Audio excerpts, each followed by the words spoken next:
नागपुर के western इलाके महाल में सोमवार की रात उस वक्त हड़कंप मच गया जब सड़क पर हॉर्न बजाने जैसे मामूली विवाद ने कुल संघर्ष रूप ले लिया।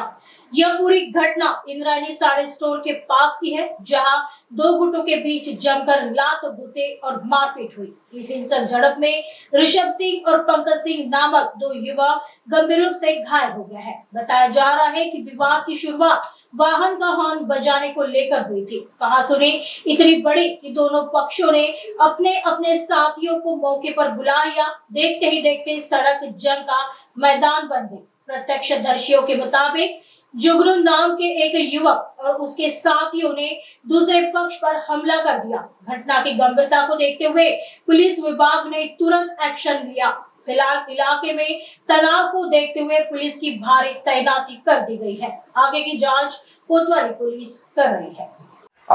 याच्यामध्ये सदरची घटना ही कोतवाली पोलीस स्टेशन अंतर्गत बडकत चौक या ठिकाणी घडलेली आहे आणि सदरची घटना ही सायंकाळी 7:30च्या दरम्यान वाहनाचा ब्रेक लावण्यावरून आणि वाहनाला गाडी समोर लावल्यावरून हा वाद दोन युवकांमध्ये घडला प्राथमिकरित्या। त्यानंतर सदर युवकांनी जे कंप्लेनंट आहे त्याला व त्यांच्या भावास मारहाणीस सुरुवात केली। त्याचबरोबर त्याचे त्या ठिकाणी असलेले साथीदार सुद्धा इतर त्या ठिकाणी येऊन त्यांना मारहाण करण्यात आलेली आहे। सदर जे आरोपी आहेत सध्या फरार आहेत। काही आरोपींची नावं निष्पन्न झालेली आहेत। तसेच घटनास्थळावरून दोन व्हेइकल आम्ही जप्त करण्यात आलेला आहे आणि पुढील तपास सुरू आहे।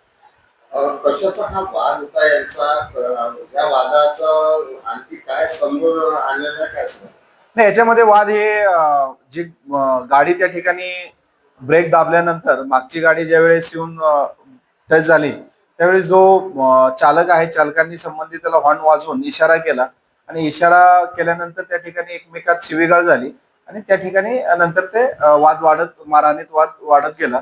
त्याच्या अनुषंगाने आम्ही कोतवाली पोलीस स्टेशनला 109(1), 351, 3, 352 आणि 3(5) भारतीय न्याय संहिता अंतर्गत गुन्हा दाखल केलेला आहे आणि आरोपीच्या शोधात आमचे पथक शोध घेत आहेत। याच्यामध्ये जे जखमी आहे त्याचं राहुल पंकज सिंग आणि ऋषभ पंकज सिंग हे आहे। त्याच्यापैकी ऋषभ पंकज सिंग हा अद्यापपर्यंत उपचार घेत आहे।